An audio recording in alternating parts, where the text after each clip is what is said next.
Mga kababayan, mga kabarangay, kumusta po kayo? Sa umagang ito, pupuntahan ko po si Mami Rochelle. Namiss ko kasi si Mami Rochelle, mga kababayan. Andun siya sa Makati, dito sa Pangasinan. Almost 5 days na hindi kami nagkikita.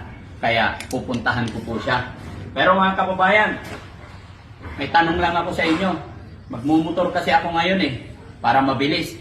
Alin ang magandang gamitin? Sabihin nyo nga dyan kung alin ang bet ninyo na gagamitin ni Daddy Frankie. Itong 1000cc o itong 600, no? Or alin ang mas